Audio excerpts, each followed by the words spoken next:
Well, hello everybody.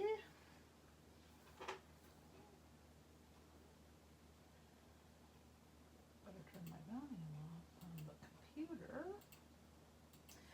Mary, Robin, Susan, Marilyn, hello. You made it tonight, Susan, yay. Barbara, hello. Hello. How is everybody? Can you believe it snowed today? Oh, lordy, it was cold. Hey, Janice.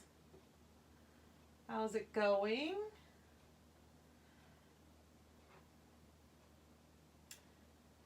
Hi, Maris, Lois, Marianne, hello. Well, yeah, snow is good, but it is a little early, Mary. Just a smidge. It's only November 15th. At least wait till after Thanksgiving. If it keeps snowing early, I'm going to want to put my Christmas tree up. All right, so welcome everybody. We are going to talk about distress paint today, and Marianne, you've had wet, muddy footprints, yeah. It kept saying, well, it says on my computer right now raining, but every time I look out the window, I see white flakes. So I don't know about the rain.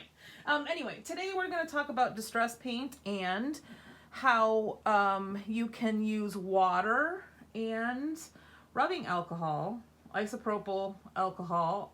I've got 91% that I'll be using to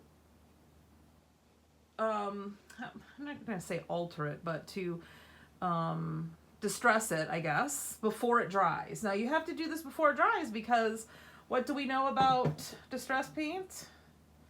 It's water reactive while it's wet, but once it dries, it's permanent. It's the only distress product that becomes permanent. So, I've got two colors, of course, Lumberjack Plaid and Salvage Patina. And I actually did a little prep today. Look at that. So these are two sample tags that I did. Now this is the Lumberjack Plaid, and I just used my blending tool, and I swiped some paint across. And then this is with the alcohol. So this is again 91% isopropyl alcohol. I just did some big drops, and then I did some splatters, but that really does react with the paint again while it's wet. Because if I drip, well, I'll do it and I'll show you so you won't just think I'm making things up. So I put a little drop of alcohol on there. You can kind of see it. And I will wipe it off. And look, it doesn't do anything to the paint because it becomes permanent when it's dry. Okay, this is the same thing on a tag. I swiped some Lumberjack Plaid and then splashed some water on it before it dried. And that is what the water looks like. This is, I'll give you a little peek of some of my Christmas cards. I use these little bird die cuts. Painted them with Lumberjack Plaid, and then before they dried, I splashed them with water and then inked with black soot around them. This is not my idea. I saw this on the live when Tim introduced Lumberjack Plaid. So isn't that pretty? I'm going to do that and show you. So now clearly, well, maybe not clearly, I didn't really know this until I did it. These splatters and splashes show up better on dark colors. Now, you can still see them on light colors, but I don't know how it'll translate through the camera, but I can see them. You can see this one, it says water on the back. So I just took this is Salvaged Patina, swiped it across this chipboard piece, and then splashed water on it, and you can kind of see the splashes on there. Excuse me. This one is alcohol. You guys can't, can't really, well, maybe you can. Oh, let's see. It was a big splatter of alcohol right there. So you can kind of see that is the alcohol on the Salvaged Patina. All right. So I am going to actually do right now so you could actually see it in action. I'm going to use my little bird cutouts, and I am going to do lumberjack plaid. So I'm just using my blending tool with a sponge on it,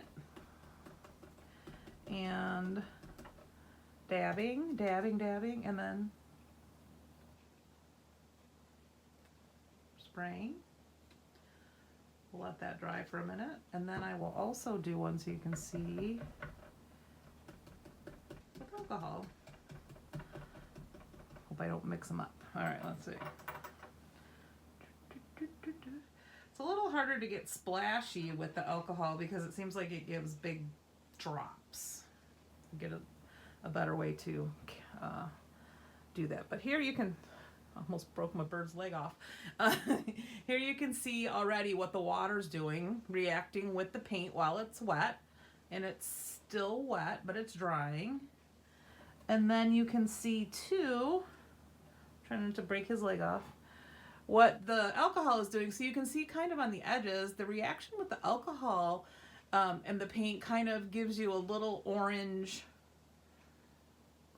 you know, kind of a ring around where the splatter is, so you can see that. I'm going to hit it with the heat tool really quick so we can see what it looks like. If I can find my heat tool. Okay.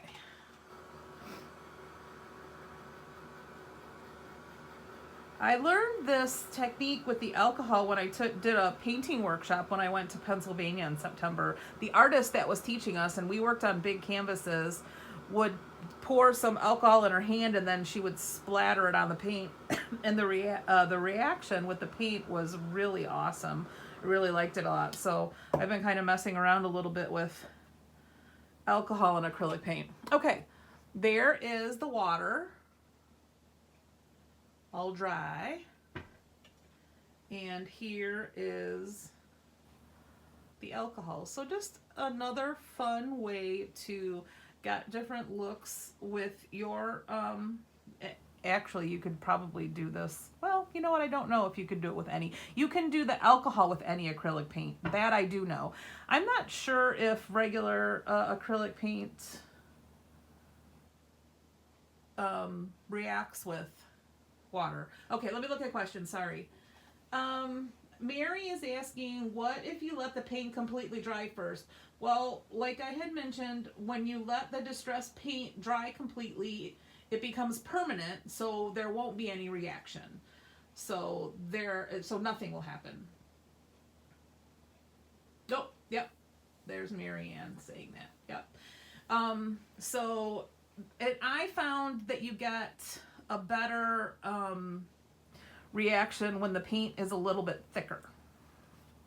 So let's do a salvaged patina. I'm going to put it on a little bit thicker on this chipboard.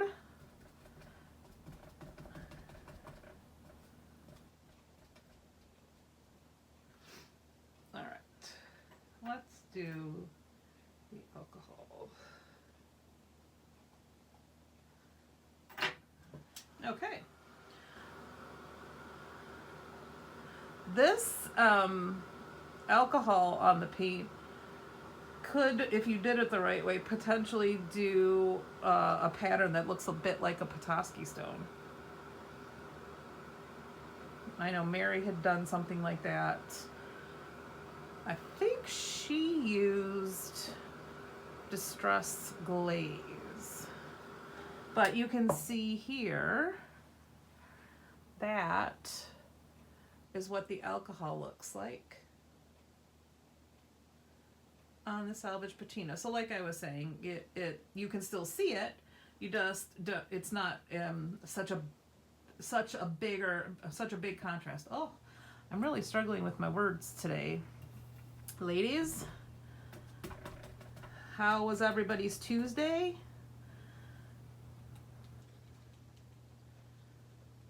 All you ladies that were cropping today, did you get a lot accomplished?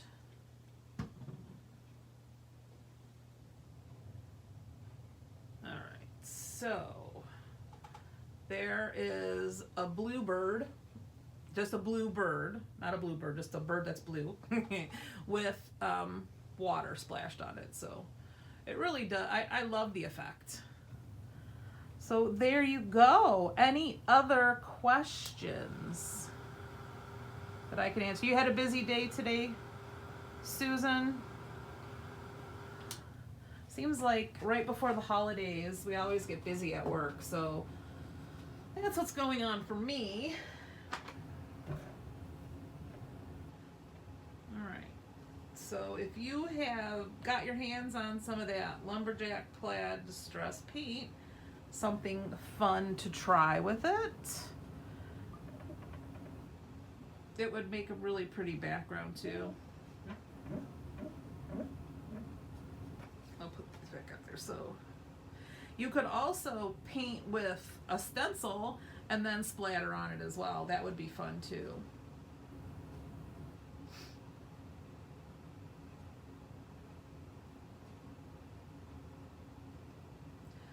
Marianne saying that HSN has had 24 hours of crafts today. Have you learned anything fun, Marianne?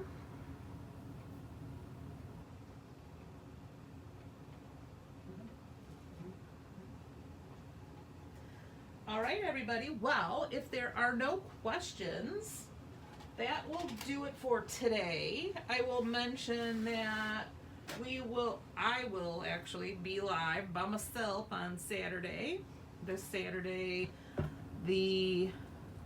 what's today? Today's the 15th, 16th, 17th, 18th, the 19th. November 19th will be Scrappy Chat at the store. I saw some Doodlebug boxes when I was there this weekend, so I'm sure that if Linda gets that all checked in, I'll have the new Doodlebug to show you. A little bit of insider information. Don't forget, we have our last minute Christmas card making event coming up on December 3rd. I've been peeking cards for the last, I was on 6 days. I've got 2 more cards to show you. There are still seats left, so make sure that you grab yours. We are using I'm trying to find the paper pack so I can show you. Letters to Santa is the collection that we're using. And of course I can't find the 6x6 pad, but you get the 6x6 mega pad, you get enamel dots, you get instructions for 8 cards, you get a chipboard bundle, and you get a sheet of sentiments, and they are printed with a laser printer so you can foil them, which is one of the techniques that we will be doing on one of the cards. We're doing an easel card, we're doing a pop-up card, and I'm going to show you a little fun technique to do a double crossover pocket on the inside of a card to put gift cards in. Yes, Marian, 9:30 on Saturday. 9:30 a.m.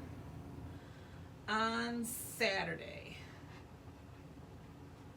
Oh, Mary, you were at the store. Mary's saying a lot of boxes came in today, so that's good. We'll have a lot to see on Saturday. That's probably everything that I've got. So, yes, Robin's asking if I will be doing Technique Talk next Tuesday. I sure will. Yep, I'm trying to make sure that we do every Tuesday, and if I can't do a live on Tuesday, my plan is to have something pre-recorded, so you'll have something coming at you every Tuesday. All right, everybody, thank you so much for joining. I'm sure we'll be seeing you all very soon, and again, we'll be live Saturday morning at 9:30 a.m. for Scrappy Chat, and hopefully we'll have a lot to show you. All right, enjoy the rest of your evening and stay warm. All righty, thanks everyone.